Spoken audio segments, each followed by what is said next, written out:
Greetings, namaskar everyone. Hope all of you are doing well in these very difficult times. Let us begin our class with a peace chant, Shanti Mantra from, let us see, for today.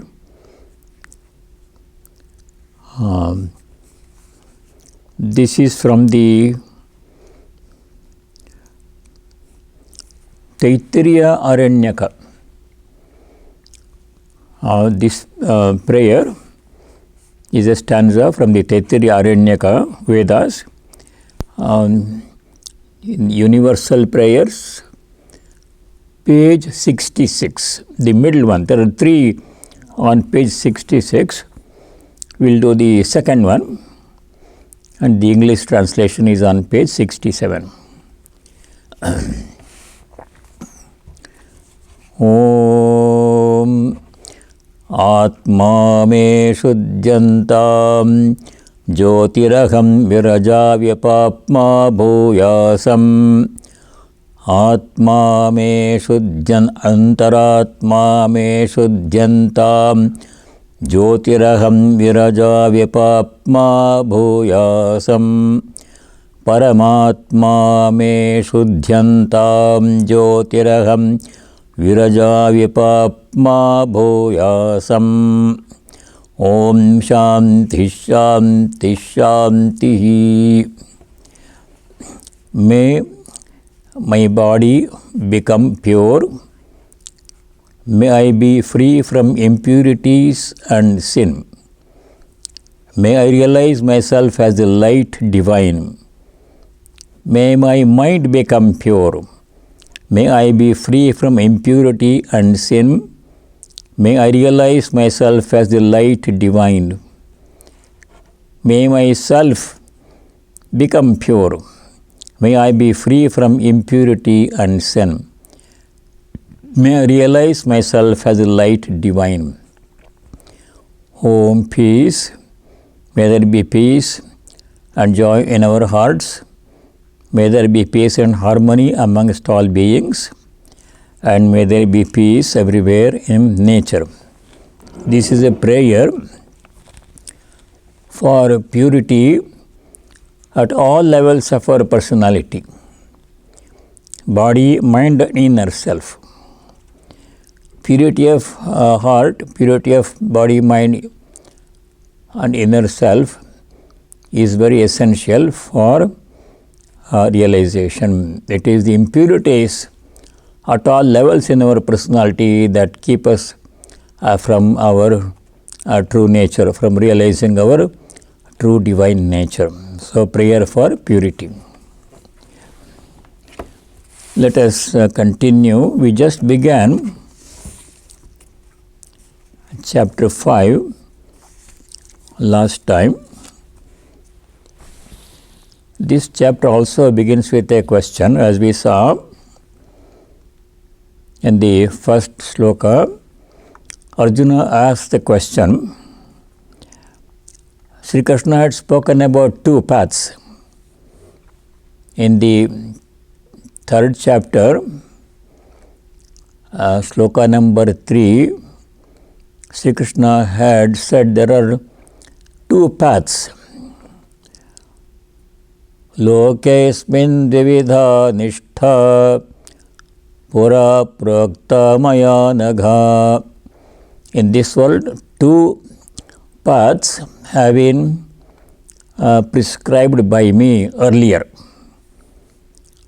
What are the two paths? Jnana yogena sankhyanam karma yogena yoginam. For those people, Sankhyanam means for those people who have a very strong conviction that Brahman alone is real and all else is mithya or illusory, not absolutely real. A strong conviction those who have. For them, Jnana Yoga is prescribed. Jnana Yoga means asserting one's true nature as divine. I am that infinite reality called Brahman or Atman in the Upanishads. I am not the body mind. That conviction must be there, and one must be able to abide by that conviction at all times. For such people, Jnana Yoga is prescribed. This is a difficult path and only a small number of people can follow that. What about the majority of people? Karma yogena yogena. For other people who are active, karma, we all have to do karma. No one can escape karma, that we have seen before. For us, karma yoga is the path. So that was in 3rd chapter. Again, a similar question comes in Arjuna's mind. In the first verse in chapter 5, Arjuna asked this question. Arjuna uvacha sannyasam karmanam Krishna punaryogam cha shamsasi yachreya etayorekam tanme brohi sunischitam. Oh Krishna, you have talked about renunciation of karma. Karmanam sannyasam. Punaha again, yogam cha shamsasi. You also praised yoga. Yoga means performing all actions as karma yoga. Etayoho yat shreyaha, which is better of these two. Shreya means better. Of these two, karma sannyasa, giving up actions, and karma yoga, performing actions as karma yoga. Which is the better path? Etayoho yat shreyaha, which is better. Tan me bruhi sunischitam. Please tell me that with certainty. If you speak about both, then it will be confusing. Which one should I follow? We want clear instructions. So this asking question is very good. Persistence in inquiry is the hallmark of a true inquirer. Hearing something or reading something and simply nodding our head, oh yes, it is okay, that is not enough. In the Upanishads and also in the Gita, you see how many times students go back to their teacher seeking more and more clarification. The best example is in the Chandogya Upanishad. This great sage Narada, he himself did not have peace of mind, very much disturbed. Ordinary people like us, if you don't have peace of mind, it is understandable. But Narada himself was very much confused and grief-stricken actually.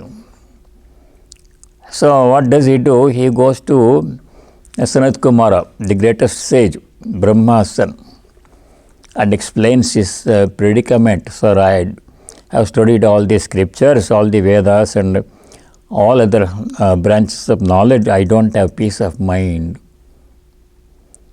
And he also knows the solution.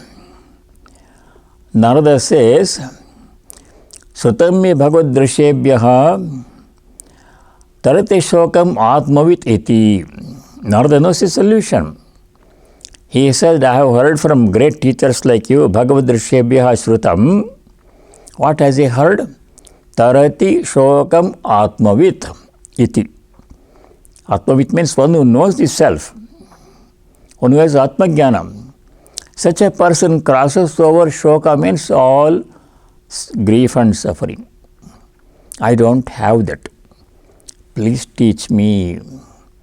Shokasya param tarayatu. Please help me to cross over this ocean of grief, which is the world. Everywhere you turn around, there is suffering. So Narada, Sanat Kumara gives him some instruction. Narada goes back and reflects on it. But he is not satisfied. No, this cannot be the solution. He goes back to Sanat Kumara second time. Sanat Kumara gives him one more instruction. Then Narada goes back and reflects on it for some time. Then he is not satisfied. No, this cannot be the answer. Goes back to him third time. Sanat Kumara gives him more instruction. This goes on. 17, 18 times Narada goes back to Sanat Kumara. Relentless inquiry into the nature of truth. He did not say, oh yes, this is okay. He didn't stop inquiring. When goes back, again and again, 18, 19 times he goes back. Then Sanat Kumara finally gives him the solution. And he also tells him how to start practicing it, practical instruction. Sanat Kumara final instruction is, Bhumaiva sukham nalpe sukham asti. Why I am saying this from Chandogya Upanishad? Because Arjuna is asking questions again and again. And we have to do that, persistent inquiry, until everything is become very clear.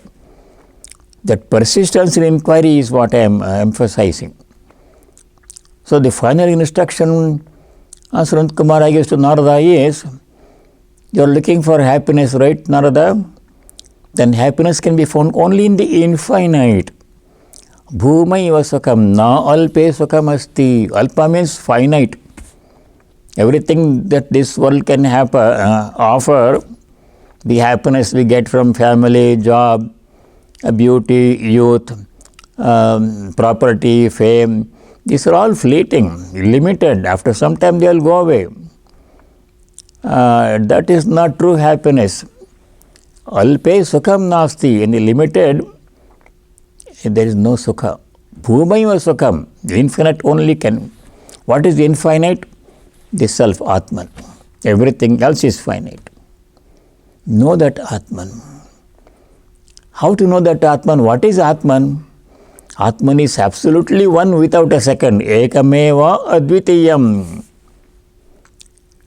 The moment you see a second object, then you are in the domain of duality and everything is limited. I am not complete, I am not full, the other object is also limited. That's where people are, in the domain of duality. I am seeing so many things outside, and if you have a feeling of emptiness, I don't have this, if I get it, I will be happy. That's where we are now. Whatever it is, health or family or job or child or a grandchild or something is missing. If I get it, I will be happy. That's what we are now. That is not happiness. What is Bhuman? What is the infinite? Where only the self remains and you are that self. That awareness that you are the self and that's the only infinite thing. Yatra nanyat pashyati, nanyat srunoti, nanyat vijanati sa bhuma. What is Bhuman? Infinite. Where there is no other to be seen, no other object to be seen. There is no other object to be heard from. There is no other object to be thought about. The state of unitary consciousness is infinite. What is finite? Where we are now. Yatra anyat pashyati, yatra anyat srunoti, yatra anyat vijanati, tadalpam tanmartyam, janmartyam tadalpam nalpe sukhamasti.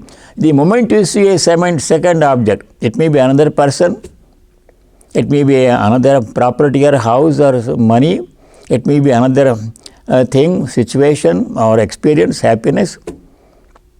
The moment you perceive the second one, then you are in the domain of duality, everything is limited. And then striving for happiness by getting that one which seems to be missing is not true happiness at all. So aim for that infinite.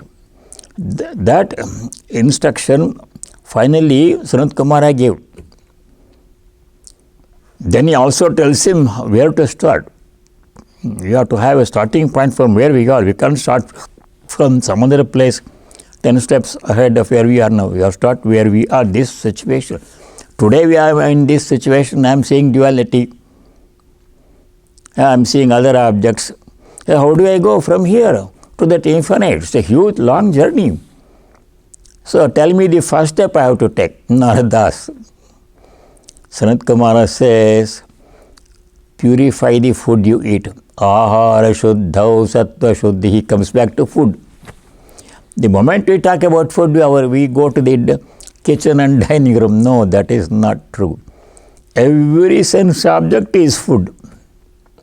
What I see with the eyes is food. What I hear with the ears is food. What I touch with the hands is food. What I smell with the nose is food. Everything is food. All those things have to be purified.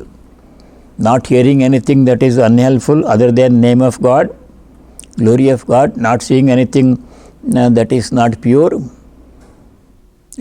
seeing always God's presence in everything, not thinking about anything which is impure. That kind of purity of all the 5 sense objects, sense organs, is the starting point.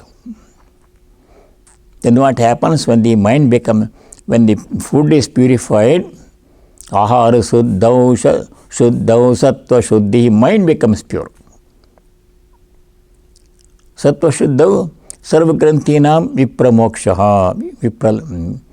When mind becomes pure, all knots of the heart are cut asunder, mind becomes pure. Knots of the heart means, knot here means K-N-O-T, knot. What are they? All the impurities, lust, anger, greed, pride, jealousy, fear, all these things are impurities. They will all go away if we think pure thoughts, hear auspicious sounds, see auspicious signs, and do auspicious things. Purity of mind. And then final instruction was given, then Narada goes back and practices them. That is what we have to do. That's what Arjuna is doing here. So coming back to Arjuna's question, there are 2 paths we have spoken about, Jnana Yoga, Karma Yoga. Sankhya is also Jnana Yoga. In the first verse, chapter 5, Sri Krishna says, Sannyasam karmanam Krishna, Puna yogam tashamsasi. You have talked about karma sannyasa, giving up actions, and karma yoga, performing actions. So, which is better of these 2? Krishna had already answered this question in the 3rd chapter. This question had already been answered, but Arjuna wants more clarification. So when was the answer given to this? The question is actually has been answered before in the 3rd chapter. Shloka number 8. To recapitulate, shloka number 8, in chapter 3, Sri Krishna had clearly said, he clearly said, performing action is better than not performing action. Performing action as a karma yoga is far better than giving up actions. So what was the earlier instruction that Krishna had given? Chapter 3, shloka number 8. We have to go back and recapitulate, remember old shlokas. We should not forget old shlokas. Same thing had come. So what is shloka number 8 in chapter 3? Niyatam kuru karmatvam karmajjayo hyakarmanaha sharirayatra pisate na prasidhyeda karmanaha. Very nice, important verse, where this instruction had been given already by Krishna. What did he say there? Niyatam kuru karma tvam. You perform obligatory duties. Niyata karma means required obligatory duties. Everybody has obligatory duties. Even if a person gives up everything, family, job, children, property, everything, and goes away to the forest for contemplation, he also has obligatory duties. His duty is to perform contemplation. That's why he has gone there. Some duty will be there for everybody. Niyatam kuru karmatvam. Perform your required duties. Then he says, karma jayo hyakarmana. Jaya means better. Karma is better than inaction. Akarma means inaction. That question, that answer had been given earlier. Now more clarification will be given by Sri Krishna in this chapter 5. So let us see now what Sri Krishna answers, how Sri Krishna answers Arjuna's question. Shloka number 2. Sri Bhagavan Vacha Sannyasa Karma Yogascha Nishreyasa Bhau Tayosta Karma Sannyasat Karma Yogo Vishishyate. Here Sri Krishna says, Sri Bhagavan Vacha Sannyasa Karma Yoga cha. Sannyasa means giving up karma, karma sannyasa. Not in a physical sense, we will examine how to do karma sannyasa.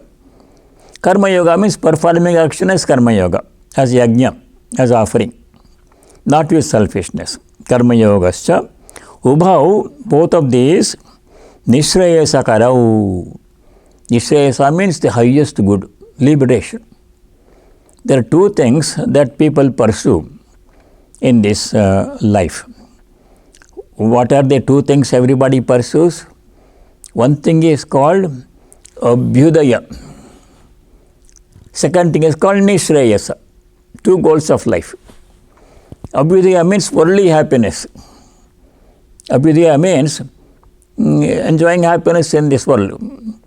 Having good health, beauty, youth, marriage, family, success in a profession, job, property, money, children, grandchildren, fame, entertainment. All these things are what people pursue to find happiness. This kind of happiness is called Abhyudaya, worldly happiness. But that is not the ultimate goal of life, because that will fade away. Everything comes with a lot of effort, and after some time all these kinds of happiness will fade away. When old age comes, none of these things will bring happiness. One day the body also will go away. So Abhyudaya cannot be the ultimate goal of life. What is the ultimate goal of life then? Nishreyasa. Nishreyasa means the highest good that one can think of, one can achieve. What is that? Moksha or liberation. What is liberation? According to Jnana Yoga, liberation means realizing our infinite nature and experiencing it. Giving up the limited notion, that erroneous notion that I am the body and the mind, which is not the truth. Giving that up, ignorance, and experiencing our infinite, absolute, divine nature. Aham Brahmasmi, I am that. That experience is the highest thing that one can get. There is nothing more higher than that. Yam labdva cha param labham manyate nadikam tataha. Like this it comes in 6th chapter. By gaining which there is nothing higher to be gained. That is not true of worldly things. No matter how much you gain in the world, there is always something more. If you have $1 million, there is more. Other people have $1 billion. There is more money to be gained. If you have $1 billion, some people have $50 billion. There is no end to how much we can gain in this world. But when we get spiritual realization, when we realize our true divine nature, there is nothing more to be gained. It's the highest thing that anybody can realize. You will become one with Brahman. There is nothing more higher than Brahman. That is Nishreyasa. So both of these, in the first line of Shloka 2, chapter 5, Sannyasa Karma Yogasa Ubhau, both of these, Nishreyasa Karau, they will lead us to the highest goal. Both of them. However, of these two, which is better? Everybody cannot follow all of these paths, both of these paths. For some, one is better, for some, the other is better. So, for the majority of people, which is better, which is more doable, that question is answered in the second line of Shloka 2.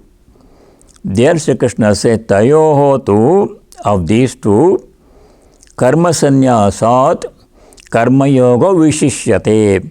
Karma yoga excels, is superior to karma sannyasa. Because karma sannyasa is very difficult. You can't give up work. As you saw before, in the 3rd chapter, Sri Krishna had said karma cannot be given up. Karma is psychological and physiological imperative. Physically you cannot give up karma. Mentally also you cannot give up karma. Karma will be happening. Karma sannyasa is difficult. What is meant by karma sannyasa is giving up kartrutva. That we will discuss little bit later. Giving up the notion that I am the doer is really karma sannyasa. Not giving up action. They will come to that later. Karma sannyasat, better than karma sannyasa, giving up karma. Karma yoga vishishyate. Karma yoga is far superior, it excels. So by performing karma yoga, one can reach the highest goal, nishreyasa. That is the answer Sri Krishna gives. Tayosta karma sannyasat, karma yoga vishishyate. Of these two paths, karma sannyasa, giving up action, karma yoga, performing action as karma yoga. Between these two paths, karma yoga vishishyate, karma yoga excels, that is superior. Majority people can do that one. So that is Krishna's answer. What is karma yoga? It has come before, it will come in for more detailed study in this chapter also. Now, sloka number 3. Who can be a sannyasi? Sannyasa means giving up, renunciation. Who can be called a real sannyasi? Putting on some dress and living in an ashrama does not necessarily make a person sannyasi. Essential qualities of a sannyasi are mentioned in this sloka number 3.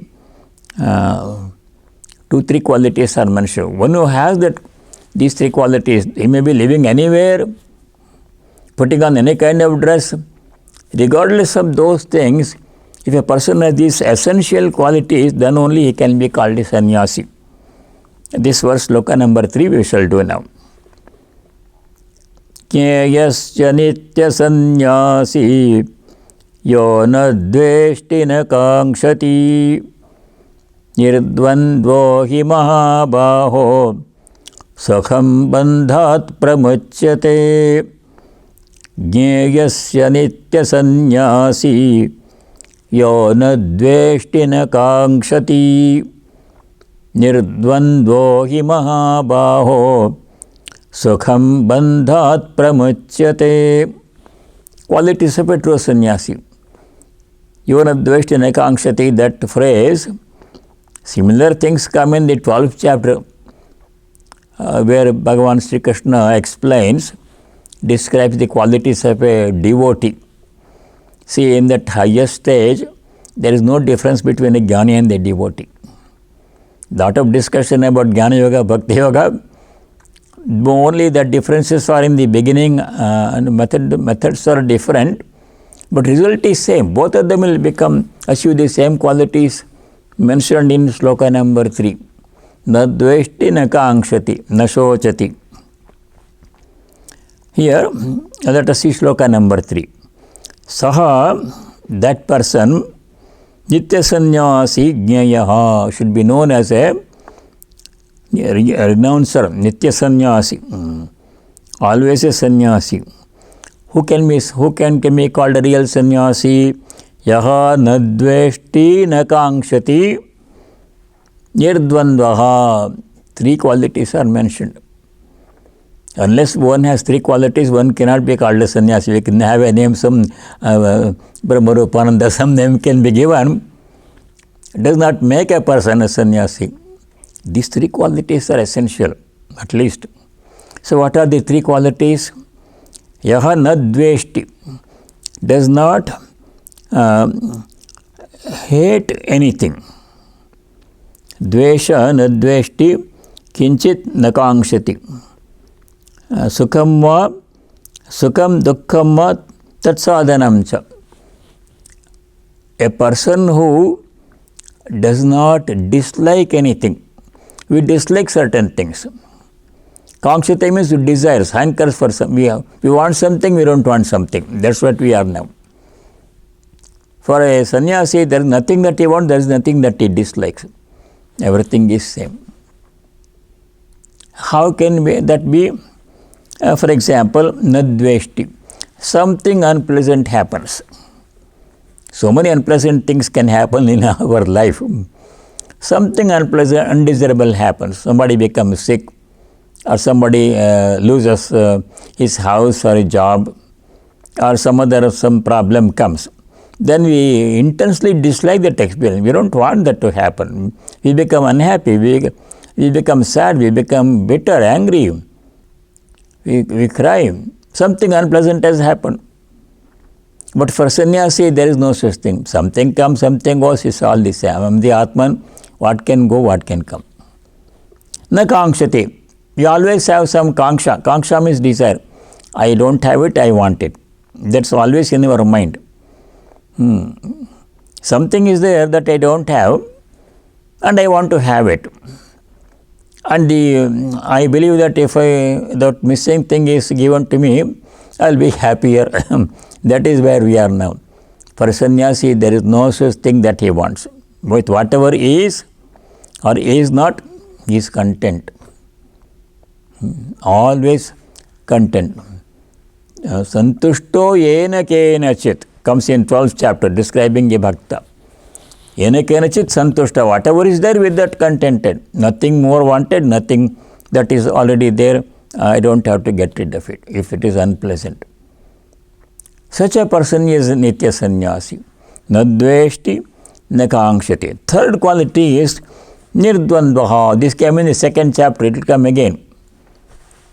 Nirdvandva, 3rd chapter also it came. Nirdvandva means one who is free from the dualities, happiness, unhappiness, pain, pleasure, gain, loss, praise, infamy, criticism. These are all dualities. If something good comes, we are happy. If something bad happens, we are unhappy. So we are not nirdvandva.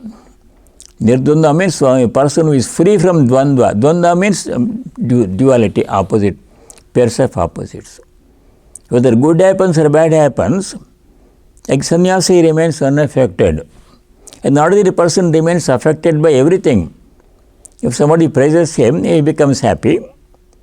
If somebody criticizes him, he becomes unhappy. That is not nirdvandva. That is very much subject to all the dualities. What happens is, we hand over control of our happiness and unhappiness to other people. They can push the buttons and make us jump up and down. They know our weakness. If they say some good words, I will be very happy, I will do everything. If I say criticize them, I will be unhappy. So the control is in their hands to make us happy and unhappy, because I am vulnerable to their opinions, whatever they say. But a sannyasi is not like that. You praise me, you blame me, you beat me up, you give me gold. I have nothing, I'm not affected by that one at all. In the Sangha of Sannyasi, which has come many times, Swami Vivekananda describes such a person, Nitya Sannyasi. What are his qualities? Heed then no more how body lives or goes. Its task is done. Let one put garlands on, another kick this frame. Say not. No praise or blame can be. Where praiser praised and blamer blamed are one. Thus be thou calm, sannyasin bold. Say Om Tat Sat Om. Nitya Sannyasi description, excellent description of Nitya Sannyasi. In every stanza of the Song of Sannyasin, I strongly recommend that you study the Song of Sannyasin. In the Chicago ashrama, when I used to be there, Swami Bhashanandaji and all of us would sit down in the early morning at 4 o'clock. At 5:15, the chanting would become. We would chant the Gita Dhyana Shloka, then we would chant one chapter of the Gita, then we would chant a hymn to Sri Ramakrishna, Vishuddha Vijnanam, we would chant a hymn to Holy Mother, Prakritim Paramam, then we would chant a hymn to Swami Vivekananda, And then we would chant the Song of Sannyasi, all these stanzas, every morning. So that would be a great experience. I cherish that early morning experience very much now. Although it was difficult for me, I was not a morning person. It was difficult for me to get up at 3:30 and open the shrine at 4. But looking back, that was the best experience, chanting Song of Sannyasin. So here, what Sri Krishna describes in the third sloka, the qualities of a sannyasi are described in the Song of Sannyasin, composed by Swami Vivekananda in 1895, when he was in Thousand Island Park. So these are the qualities. 3 qualities are mentioned here. Yaha nadveshti nakangshati nirdvandvaha. There is no hankering for something that is not present. There is no disliking something that is present. Pleasant or unpleasant, no consideration. I remain calm. Third quality, nirdvandva, not being affected by good or bad. That good happen, bad happen, I remain calm. That's a very difficult quality to practice. In the later chapter also we will get this several times. There Sri Krishna says, na prahrashyet priyam prapya nodvijet prapya cha priyam sthira buddhira sammudo brahmavid brahmani sthitaha priyam prapya na prahrashyet. Priya means pleasant, something that we like, agreeable.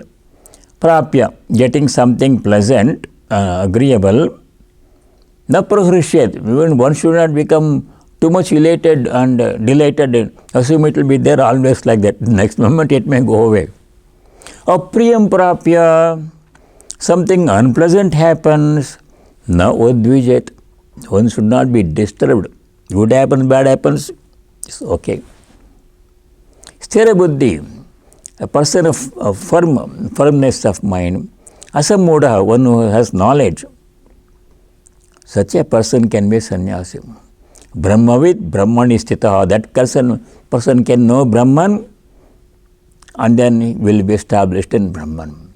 So those are the qualities of a sannyasi. You have to keep these 3 things in mind and try to practice them as much as possible. Every day we get opportunity to practice these 3 things.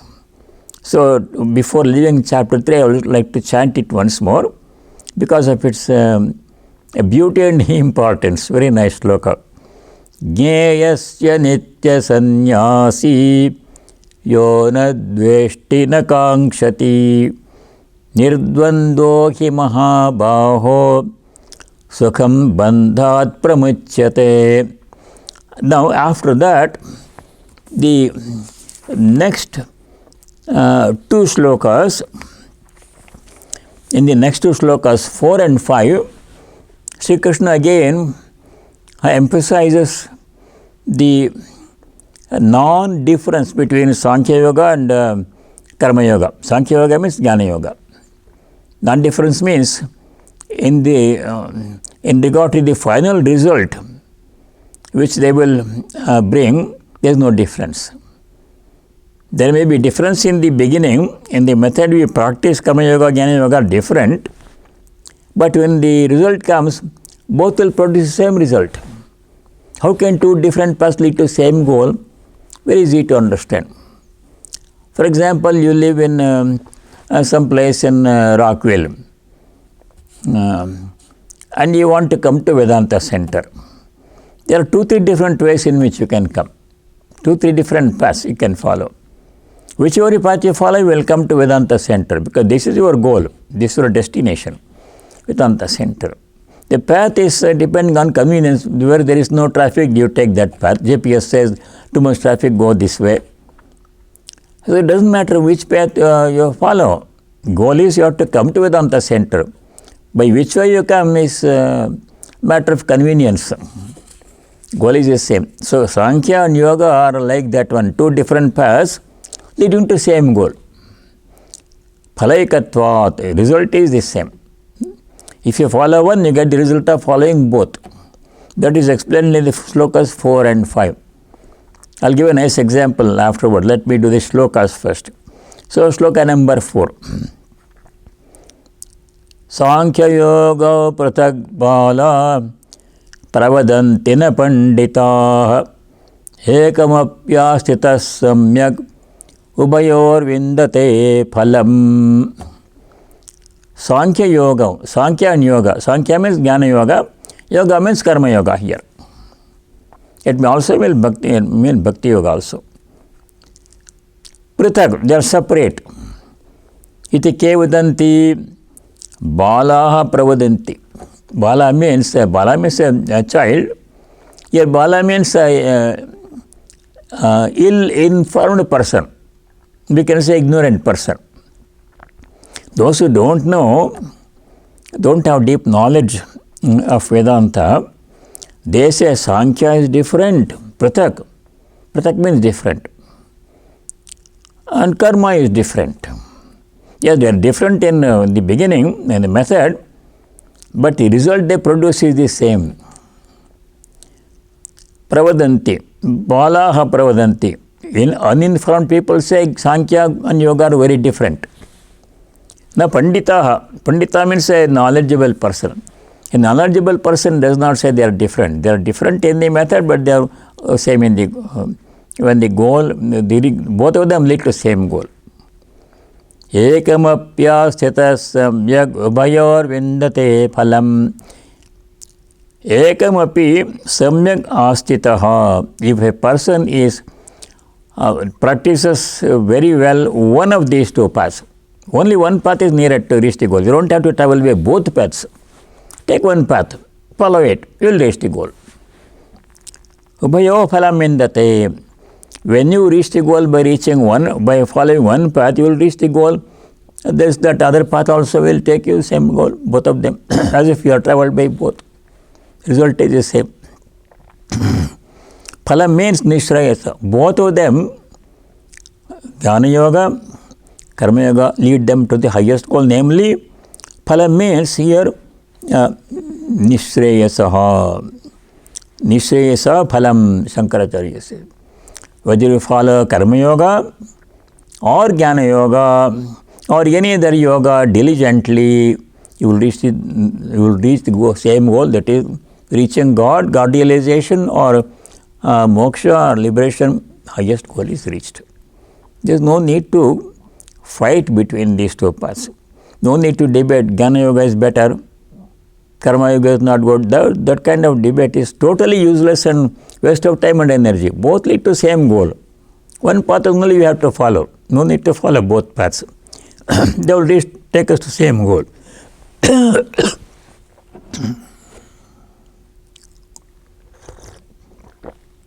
I will read the English translation of Shankara's commentary on this verse. There he says, of Sankhya and Yoga, even one properly resorted to, that is, even if one is properly observed, the fruit of both is one. The fruit of both is indeed the same supreme good, Nishrayasa. So there is no antagonism in regard to the results. Result is the same. Whichever is convenient, that path you follow. That is this shloka number 4. Same thing in shloka number 5. Yat sankhya prapyate sthanam tadyogairapi gamyate ekam sankyam cha yogam cha yah pashyati sa pashyati. Yat sankhya prapyate sthanam. Yat sthanam. Sthanam means place. Sthanam means also status or goal. Yat sthanam, that goal, that place, result, sankhya prapyate, which is reached by the Sankhya people following the path of Jnana yoga. Tadeva sthanam yogairapi gamyate. The same goal is reached by those who practice Karma yoga or even Bhakti yoga. One goal, many paths. Ekam sankyam cha yogam cha Sankhya and Yoga both are same, ekam, one. Yah pashyati sa pashyati, he who sees, sees. Some time ago, I gave a Sunday talk. The title of the talk was this, Yah pashyati sa pashyati, he who sees, sees. That was the title. This phrase, Yah pashyati sa pashyati, comes in 2-3 places in the Gita. 13th chapter also it comes. Samam sarveshu bhuteshu tishtantam parameshwaram vinashyatsu avinashyantam yah pashyati sa pashyati. The shloka many of you know because we read 13th chapter earlier. Shloka number 27, chapter 13, Swami Vivekananda quoted this verse. There also same thing comes. He who sees, sees. What does he see? Samam sarveshu bhuteshu tishtantam parameshwaram. The Parameshwara, Supreme Lord, who is present in all the beings, sarveshu bhuteshu, without any exception. Vinashyatsu avinashyantam, who is present in the perishable bodies as the imperishable being, reality. Yah pashyati sa pashyati, he who sees, sees. Same thing here. That person who sees Sankhya and Yoga both leading to same result, he is a true seer, he sees. Otherwise, don't you see properly, likely to misunderstand, they debate, oh, Sankhya is better, Jnana Yoga is superior, because it has some appeal, oh, I am practicing Jnana Yoga, I am not the body mind, I am Brahman. Or those people are always doing some work, they are not that good. That kind of feeling is very wrong, should not be done. Ekam sankhyam cha yogam cha yah pashyati sapashyati. Now, what is yoga he is talking about? That is explained in the commentary. We have been using the word yoga to mean karma yoga generally in this context. What does that mean? How can I practice karma yoga? Briefly, the answer is given in the commentary. I will read the commentary, is very simple. You can also follow. Ishvare samarpya karmani atmana phalam anabhisandhaya anutishtanti ye te yogaha yoginaha. The meaning is karmani, all action that we do. Ishvara samarpya, dedicating to God, offering to God.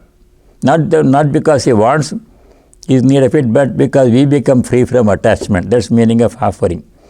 Karmani Ishvara samarpya, dedicating all actions to God. Atmana phalam anabhisandhaya, not hankering for result for oneself. Ye karmani anutishtanti, those who perform all actions, te yogaha yogina, they are yogis. Simple definition of a yogi. Doing all actions is offering to God. Mentally, how? Mentally only. Chetasa sarva karmani. Physically, how can you offer anything to God? That simple thing if we do, it produces enormous, fantastic results. I become free from attachment to karma phala, then that is conducive to, that promotes purity of mind. Selfishness goes away. By giving something to somebody, I become free from that object. I am no longer connected, no longer attached to that object. Karma is like that. Then what happens? I become free from selfishness. And we know that Swamiji has famously said, unselfishness is God. The more unselfish I become by giving up all my actions to God, the closer I approach God. If I become totally unselfish, I become one with God. Most direct way to God realization. For this, you don't have to go to a forest and give up your family and job. Stay with your family, do all your work, go to work every day, take care of your children, grandchildren. Whatever is necessary you do, and do all, whatever you do, offer it to God mentally. What can be simpler than that one? It will lead to highest goal. Other path is more difficult. I am not body, I am Brahman. That how many of us can do? If we can do it, it's okay, but many of us cannot do that all the time. When the body becomes sick, causes pain, then it's hard to say I am not the body. When I'm healthy, I don't have any body problem, I can say I'm not the body. But the moment some problem comes in the body, stomachache or toothache or some other problem comes, then to say I'm not the body is very difficult for majority of people. So that is what he says in the sloka number 5. Ekam sankyam cha yogam cha. Yaha pashyati sapa. He who sees Sankhya and Yoga as one and the same in regard to karma phala. Methods are different, result is same.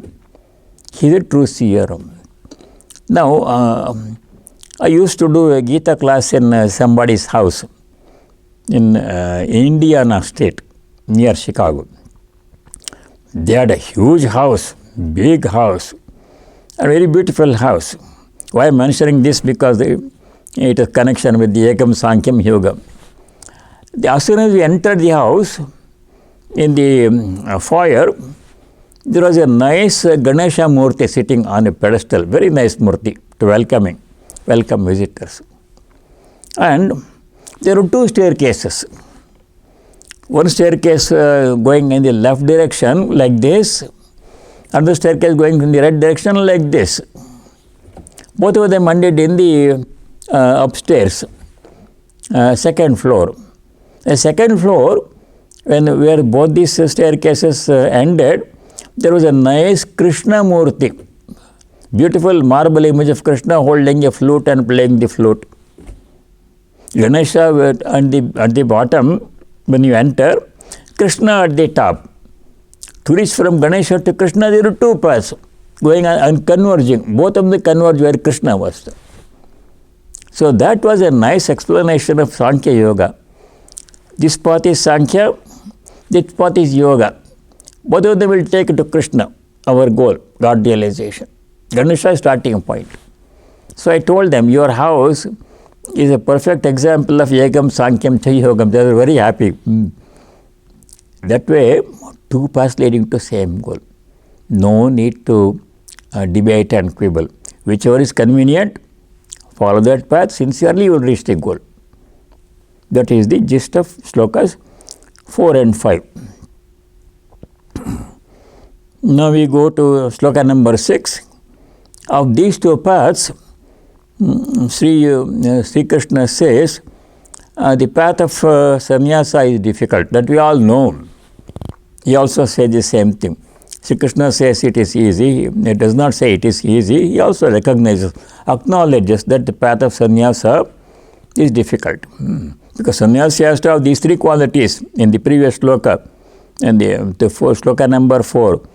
Na shochati, na dveshti, na kankshati, nirdvandvaha. How many people can follow all those 3 things? To some extent we can, but Karma Yoga is easier. That is explained in the sloka number 6. Sannyasasta mahabaho dukkhamaptumayogataha yoga yukta munir brahma nachirenadhigacchati. Sannyasasta mahabaho dukkhamaptumayogataha yoga yukta munir brahma nachirenadhigacchati. Sannyasa means karma sannyasa, giving up all actions. Giving up notion of doer, kartritva, agency. Karma will be gone, but I am saying I am not giving up. I am giving up the kartritva. That means I am doing the action, but I don't have the feeling of being the doer. How can it be? Jnani can do that one. That will come in the sloka number 8 and 9. How is it possible to perform actions at the same time say I am not the doer? How can we do that one? It is done, it is possible. That will be explained in sloka 8 and 9. But now Sri Krishna compares these 2 paths. Sannyasaha means karma sannyasa, giving up, renouncing all actions. O Arjuna, dukkham aptum, difficult to obtain. Dukkham aptum. Ayogata, without performing action. You can't stop performing action.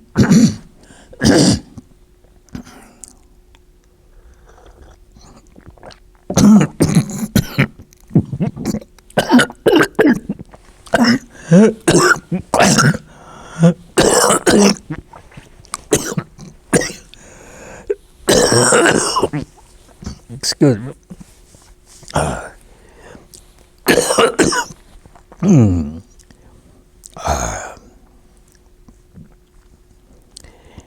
Ayogata, without performing action, karma yoga, sannyasa dukkham aptam, karma sannyasa is difficult.